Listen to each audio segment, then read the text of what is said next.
Right, the tools of the trade. So I've mentioned pressures and temperatures. Somehow we need to be able to get these pressures and temperatures. And just like a doctor will use instruments to check you, your body condition and your health, we need special instruments and tools to measure the health of a refrigeration system. So pressure gauges are by far the most important tools that we need. Without a decent set of pressure gauges, you cannot competently, effectively do your work. So we always have a set of refrigeration gauges. They're commonly called the manifold gauges because it's on a manifold. That there would be the manifold. The manifold is having, in this particular case, it's having a valve on the low pressure side, a valve on the high pressure side, and an observation port to see the flow of refrigerant. We have our high pressure gauge over here. That's our high pressure gauge, and on the other side is obviously the low pressure gauge over there. So that's our low pressure gauge. And then you can see there's the three ports, our corresponding low pressure connection, our high pressure connection, and then the service port, which is used when we want to add refrigerant or remove refrigerant, or even create a vacuum in the system to remove impurities and so on. So these are dedicated refrigeration gauges. They're not your everyday, let's go measure the oil pressure gauges. Okay, they should be kept safely in a container, in a box, when not in use and not just lying around the workshop. These gauges get very expensive. They should be accurate as well. They can be calibrated. We'll look at gauges closer in the next slide. The temperature sensor is a K-type temperature sensor. The actual sensor is this little tip over there. That is the actual temperature sensor. The rest of the wire is just a lead, a carrier, to give us a little bit of scope. So the connection over here gets plugged into the temperature sensor instrument, measuring instrument, and then the little probe over there, that's the probe that will be attached to the pipe wherever we're measuring a temperature. And we can just wrap it with some electrical insulation tape. That's good enough, so long as the tip of this probe is actually against the metal pipe that we're measuring the temperature of. Okay, and then these temperature instruments are portable. We can take them from one evaporator to the next. That's the beauty of it. Some installations will have these fitted temperature sensors. But depending on the money that they spend on the installation. But you as a service technician, you'll want to have your pressure gauge and your temperature sensor at the bare minimum, and then a set of vapor tables is also helpful.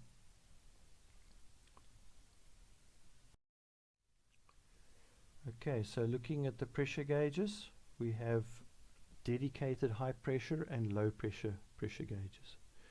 You can see on the pressure gauges over here, how do we know which is which besides the color? If you have a look at the dial, you look there and you look over there, you can see the one has got a bigger number than the other. Alright, so the bigger number will be the higher one. So the high pressure is the red one and the low pressure is the blue one. High pressure, high temperature, red. Low pressure, low temperature, blue.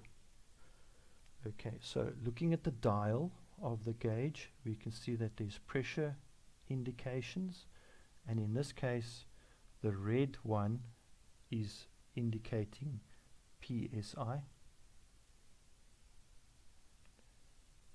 and on this one the red one is also PSI. which is the imperial pressure measurement pounds per square inch. It can relate to the metric version, kilograms per square centimeter.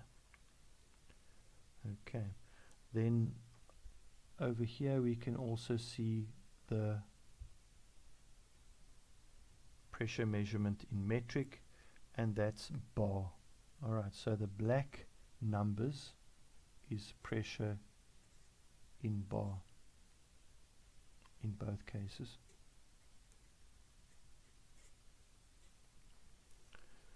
So as we supply pressure into the gauge, the mechanism will cause the needle to rotate, and when the needle rotates we can read different values on the gauge. These pressures are corresponding to operating temperatures inside the refrigeration system. I mentioned before we need the absolute pressure to go to our vapor tables. So gauge pressure is exactly that, what you see on the gauge. So what you see on your gauge is gauge pressure.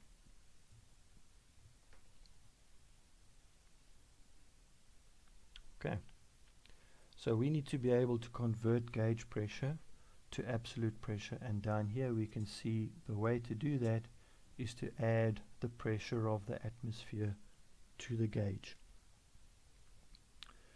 So from your studies you will know that the pressure of the atmosphere,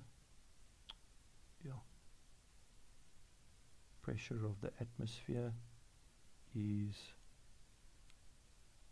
101.3 kPa, or we only have bar here, so we need to make it 1.01 bar. The gauge is way too small to tell you 0.0 something of a bar. If you look carefully, it's giving us whole numbers. Alright, there's a whole number.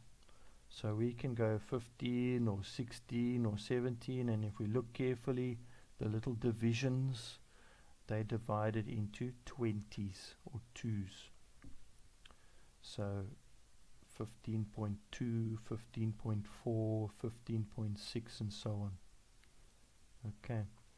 On the high pressure gauge we have 20s, and then we have 21, and we have 22 and 23 and 24 and 25 bar. So there's 1 bar for the main division and half a bar for a small division. So the accuracy of going to 3 multiple decimal places is a waste of time. So you can go to your nearest half a bar or your nearest quarter, 0.25 if you really want to get accurate, but we mostly deal with 15.5 bar or 10.5 bar or 5.5 bar. We don't talk 5,325 bar. Okay, so having said that, the pressure of the atmosphere can be rounded off to 1 bar. So if I see 5 bar on my gauge, I add 1 bar for the atmosphere, and now I have 6 bar absolute value. And we denote this with either the letters ABS or just an A. Okay. If you are given a pressure in gauge, it will be qualified with the G.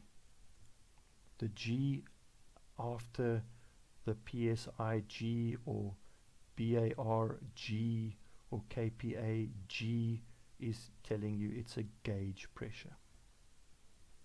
Okay, so that's the pressure gauges.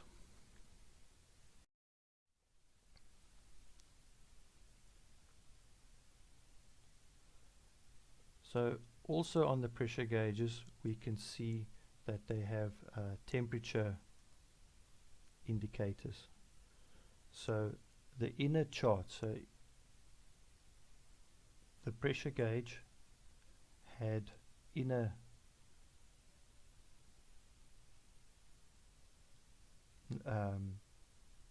dials, scales, and these inner scales were the R numbers, the refrigerant. Let's just go with a small number, R12.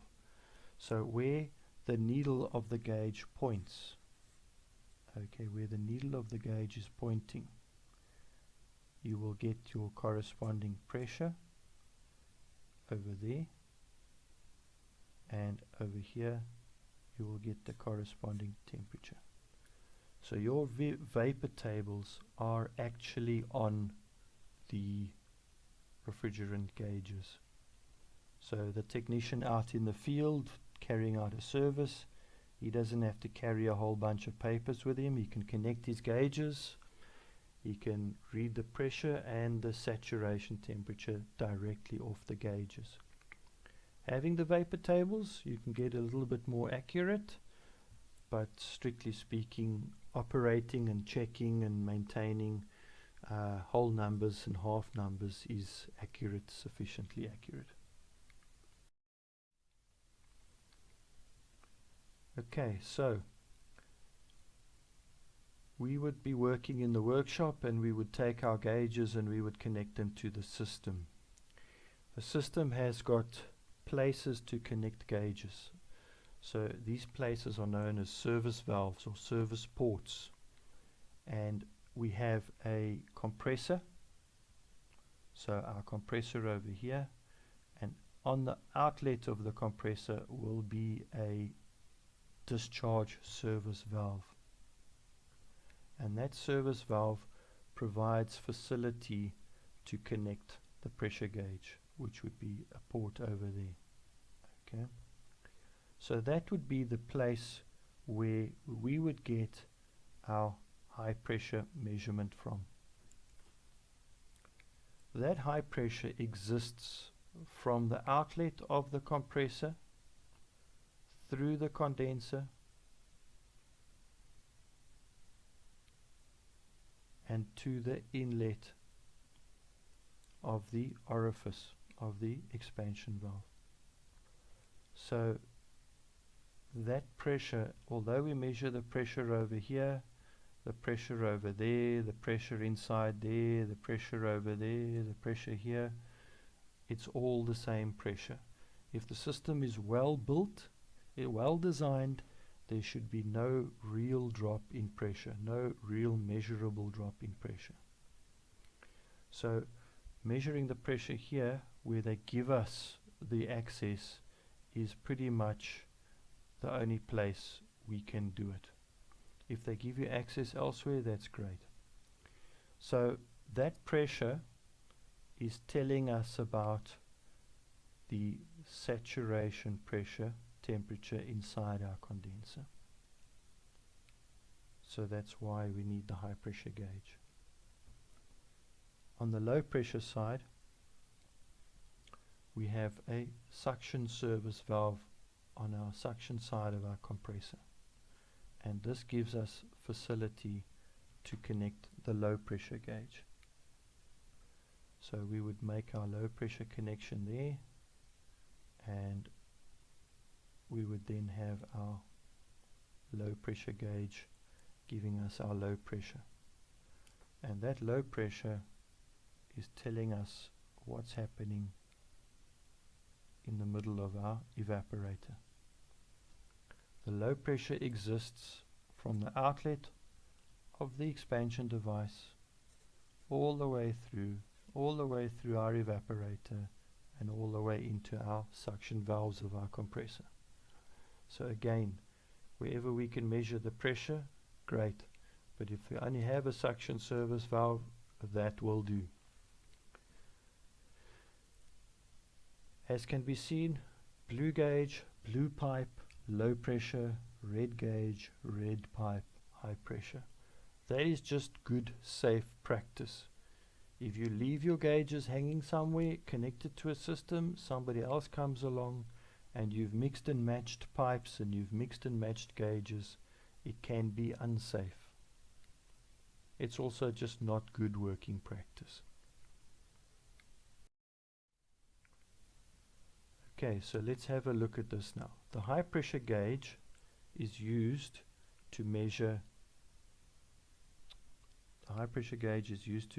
the high pressure side. So we will have our suction service valve, discharge service valve, discharge service valve. We will apply our high pressure gauge on our manifold, and we can observe the pressure. That pressure, as mentioned before, is telling me what's happening here. Okay, and on the chart, that is that temperature there, the saturation temperature. Thanks for that. Okay, so we have our pressure, our high pressure over there, and that is telling us what the temperature is, and that's the saturation temperature for the high pressure side.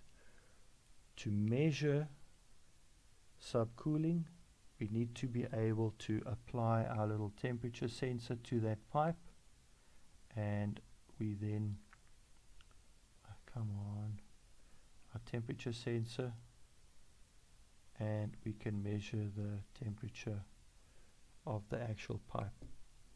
So after the condenser, the temperature can only be equal to or colder than the saturation temperature in the condenser.